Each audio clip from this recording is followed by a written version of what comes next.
আকাশে উড়ে গন্তব্যে নামল পোর্টেবল হাসপাতাল। এও কি সম্ভব? হ্যাঁ, এই অসম্ভবকেই সম্ভব করল ভারতীয় বায়ুসেনা। আজ তো একটি পোর্টেবল হাসপাতালকে আকাশপথে উড়িয়ে নিয়ে এসে উত্তরপ্রদেশের আগ্রায় নির্দিষ্ট গন্তব্যে পৌঁছে দিল।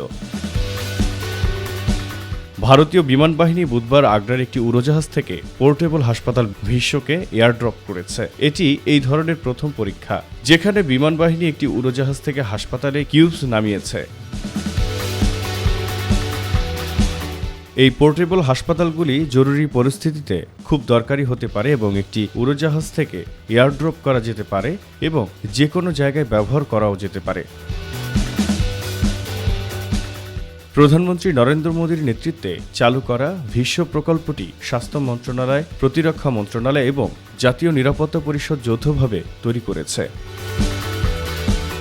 ভিশ্ব প্রকল্প প্রাকৃতিক দুর্যোগ, মানবিক সংকট বা শান্তি ও যুদ্ধের সময় শুধু ভারতেই নয়, বিদেশেও দ্রুত মোতায়েন করার জন্য ডিজাইন করা হচ্ছে, যাতে এই সময়ের মধ্যে ভিশ্ব পোর্টেবল হাসপাতালগুলিকে তাৎক্ষণিক চিকিৎসা সহায়তা প্রদানের জন্য ব্যবহার করা যেতে পারে। এই ভ্রাম্যমাণ কিউব হাসপাতালে 200 জনেরও বেশি চিকিৎসা করা যাবে। এছাড়াও এগুলি এমনভাবে ডিজাইন করা হয়েছে যাতে তারা সহজে আকাশ, স্থল এবং সমুদ্র পথে পরিবহন করতে পারে। প্রতিটি কিউবে রয়েছে অস্ত্রোপচার সুবিধা, ডায়াগনস্টিক সরঞ্জাম এবং রোগীর যত্নের সুবিধা।